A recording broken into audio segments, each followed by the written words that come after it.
தமிழ் பெருங்குடி மக்களே, நமக்கெல்லாம் துக்க தினமாக இன்று ஆகிவிட்டது. ஐயா டாக்டர் கலைஞர் ஐயா அவர்கள் மறைந்தது நமக்கெல்லாம் துக்க தினமே தான். இந்த துக்கத்தை எப்படி நாம் மாற்றிக்கொள்ளப் போகிறோம், எப்படி நாம் திரும்பி வரப்போகிறோம் என்பது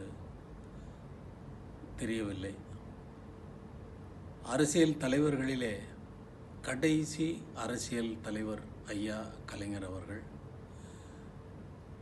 சினிமா துறையிலே கடைசி தமிழ், சுத்தமான தமிழ் வசனங்களை மக்களுக்கு அள்ளி அள்ளி வழங்கிய கலைஞர் ஐயா அவர்கள் கடைசி திரைக்கதை வசனகர்த்தா என்று சொல்லுகின்ற அளவுக்கு ஐயா அவர்கள் எழுதியிருக்கிறார்கள். அரசியலாகட்டும், கலையாகட்டும், இலக்கியமாகட்டும், தமிழாகட்டும், எல்லா துறைகளிலும் தலை சிறந்து விளங்கிய கலைஞர் ஐயா அவர்களின் இழப்பு நமக்கு ஈடு செய்ய முடியாத, உண்மையிலேயே ஈடு என்ற வார்த்தைக்கு ஈடு செய்ய முடியாத அளவுக்கு ஐயா அவர்கள் மறைவு நமக்கு ஈடு செய்ய முடியாத இழப்பே ஆகும்.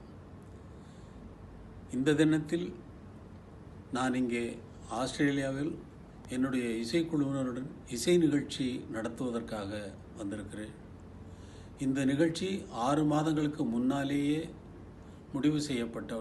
இந்த வீடியோ உங்களுக்கு பிடிச்சிருந்தா ப்ளீஸ் லைக் அண்ட் ஷேர் பண்ணுங்க. மறக்காம எங்க சேனலை சப்ஸ்கிரைபும் பண்ணுங்க.